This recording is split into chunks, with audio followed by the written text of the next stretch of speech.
Most travelers come to Switzerland with a very clear picture in their head. They think of the famous valleys, the big resorts and the places they've already seen 100 times online. But Switzerland has many smaller fairytale villages that are worth seeing but rarely become the main reason for a trip. So, in this video, I'll introduce you to a selection and hopefully one or the other lands on your next itinerary.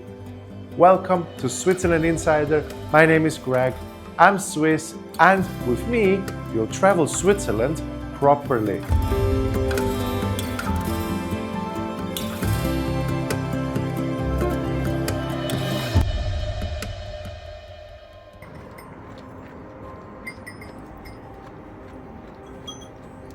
Close to Lauterbrunnen, there is a tiny village hidden in plain sight. Gimmelwald sits in the Lauterbrunnen Valley close to Mürren. Fewer than 150 people live here and farming is still part of daily life. You can't drive to it, which means you won't naturally end up there. It feels a lot like Mürren, just smaller and quieter. You get mountain views and decorated chalets, but without the same amount of movement around you. Now, one of the nicest details here are the honesty shops in front of people's homes.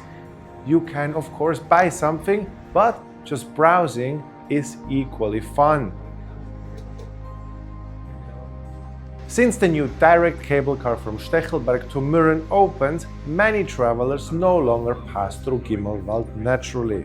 So the best way to visit is to go to Mürren first, then walk down to Gimmelwald. After that, take the cable car back up to Mürren or down to Stechelberg. But before leaving, stop at the mountain hostel terrace for a drink with the mountains in front of you, or go to the pension, which even has its own beer. And from this tiny village above Lauterbrunnen, we go to a part of Switzerland where the houses look completely different.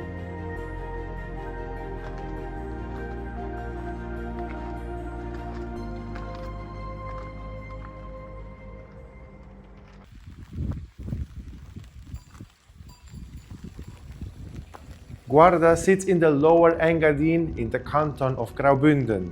The village lies above the valley floor, and already from the first houses you notice that this region has its own style. The houses are solid, with thick stone walls and decorated facades. Many of them have sgraffiti, those scratched ornaments you see throughout Engadin. It's influence from Italy and is a status symbol still today. Now, Guarda is also connected to Schallenursli, one of the most famous Swiss children's stories. The lanes, the painted houses, and the mountain setting all have that storybook feeling. Guarda is small, so you can walk through it quite easily. But if you pay attention, you'll keep stopping at the details on the houses and the small corners of the village. It's a place you will stay a while. If you like, you can hike to the neighboring villages that look all very similar. But we go from the decorated houses of the Engadin more south to Lake Lugano.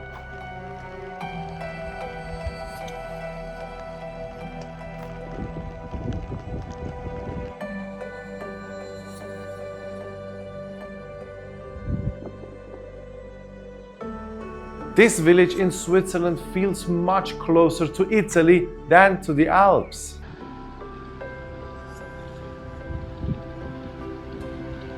Gandria sits on Lake Lugano, in Ticino, right at the foot of Monte Bre.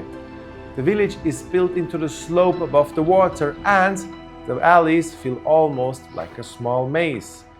You walk down a staircase, turn a corner, and suddenly the lake appears between the houses. Then the village closes around you again, and you keep moving throughout the stone alleys without always knowing where you will come out. The best way to visit is either by boat from Lugano or walking along the lakeside path from Castagnola. That approach is nice because you slowly leave the city behind and arrive somewhere much smaller and much more remote. Gandria used to be closely connected with fishing and border trade, and you still feel that relationship with the lake today. The houses sit tightly above the water and everything seems to lean towards Lake Lugano. You can walk through the village, of course, stop for a coffee or a meal, and then take the boat back to Lugano. Or continue up to Montebre afterwards for a different view over the lake.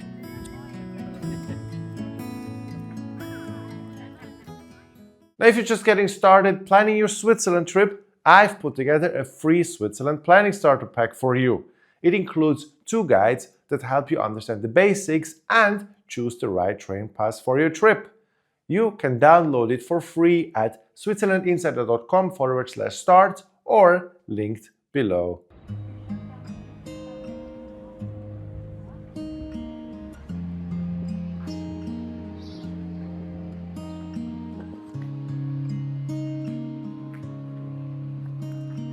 This village sits right next to Gstaad, but most people have never actually heard of it.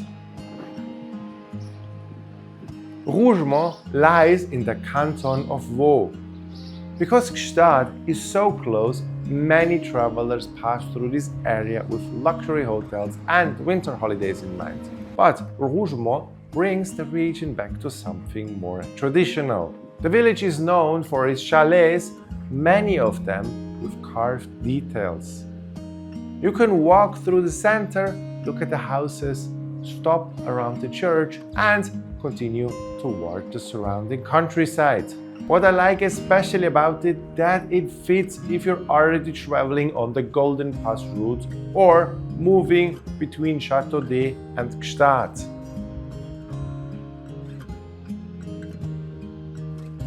And it's a bit a shame because many visitors focus so much on the German-speaking Alps that they miss how beautiful the French-speaking mountain villages can actually be.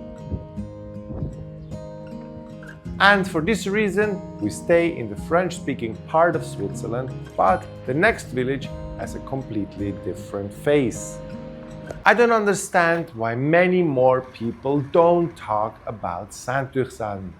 Saint-Ursanne sits in the Jura right along a small river, and already that setting feels far away from the usual Switzerland itinerary. The village has no big alpine backdrop pulling people in from far away, which is probably why many travelers never make it here. You arrive at a stone bridge, cross the river and walk into a medieval village that feels like has been standing there for a very long time. The old part is small, but that is enough to explore. You walk through the gates, follow the narrow streets, and eventually end up near the monastery or back by the river. And because the Jura is so often skipped by international travelers, Saint-Ursanne still feels far removed from the usual rush.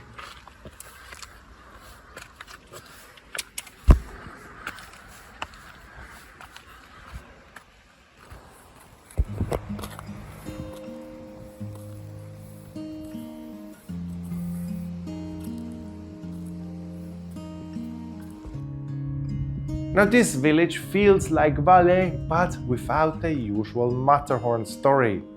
Saillon sits in the Rhone Valley surrounded by vineyards. If you only know Valais from places like Zermatt or Saas-Fee, this one gives you a very different picture of the canton. The old village is built a little above the valley floor. You enter through an old gate, then you can walk and wander here and there a bit before you slowly make your way up to the Bayard Tower above the village. That tower gives Saillon its shape. You see it from below before you even enter the old part.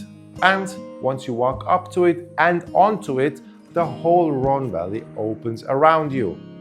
Now, if you have more time, combine a visit here with the vineyards or the many thermal baths nearby. But we are going to continue back to Ticino.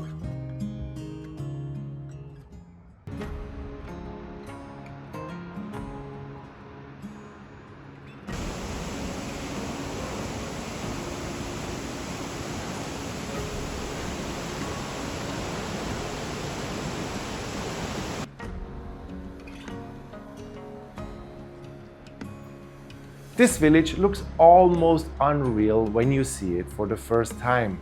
Foroglio sits in Val Bavona in Ticino with a waterfall dropping right next to the village.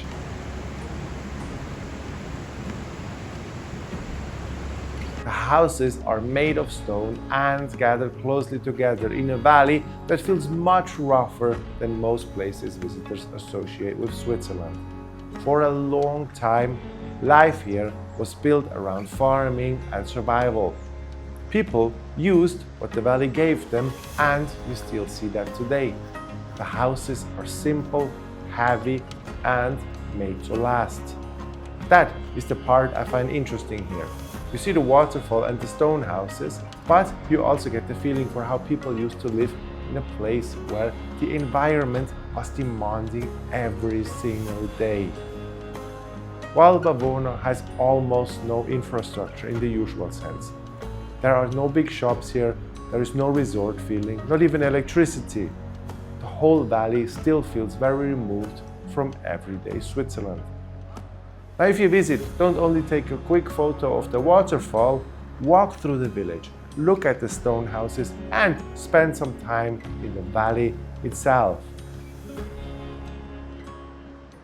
And this is exactly where having a clear plan helps. I've created Switzerland travel guides that cover what you actually need to know about each area. They include done-for-you itineraries and, of course, many places that are not as crowded. You'll find them at switzerlandinsider.com/guides or linked below.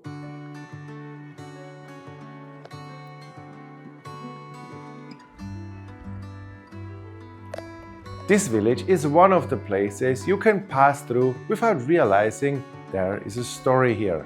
Niederwald sits in the Goms region in the upper Rhone Valley. It is small, tranquil, and very typical for this part of Valais. You see the dark, sunburned chalets and the older mountain village feeling you still find in Goms. Now, although you'll pass it with the Glacier Express, the village does not try to pull any attention from far away. But Niederwald has one detail that makes people stop for a second. Saint-Ursanne was born here. The man whose name later became connected with some of the most famous luxury hotels in the world came from this small, humble village in Valais. And that contrast is almost hard to believe. You stand between these old wooden houses in a quiet mountain village, and suddenly there is this link to a global hotel history and the guy who wanted to see more of the world. But from the birthplace of Saint-Ursanne, we move back to the lakes and to one of the most unusual villages on Lake Lucerne.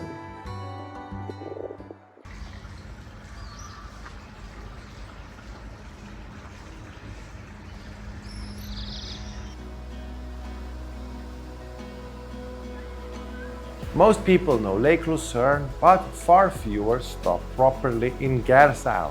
Gersau sits directly on the shores of Lake Lucerne in the canton of Schwyz at the foot of Mount Rigi. You have the lake in front, the mountain behind, and the boats passing through one of the most historic parts of central Switzerland.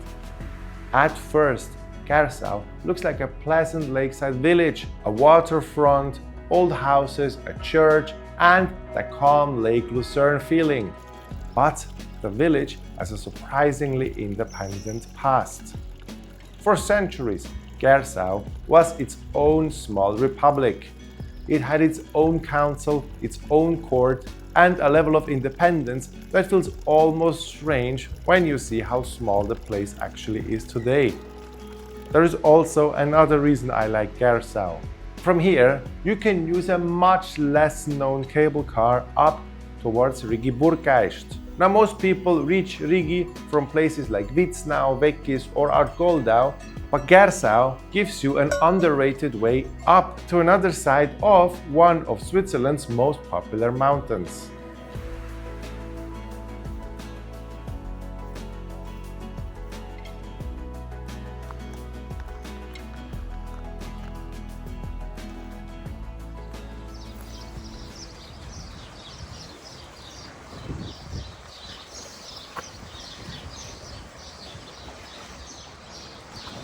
This might be one of the most photographed villages on Lake Lugano, but most people still don't see the best part of it. Morcote sits on Lake Lugano, and this one is definitely no secret. It has won awards, people photograph it constantly, and in summer you will not be alone here. Still, the setting is hard to ignore. The village rises from the lake, the old houses, the stone steps, and the church above. Down by the water you have the busy lakefront, but if you stay only there, you miss half the village. The best part starts once you climb. You move up through narrow lanes and stairways, and the whole place becomes quieter. Higher up, around the church and the cemetery, you get one of the best views over this part of the lake. By the time you reach Morcote, the idea of a Swiss village has hopefully become much broader than the famous places most travelers start with. Thank you very much for watching. See you soon around in Switzerland. Bis bald und tschüss.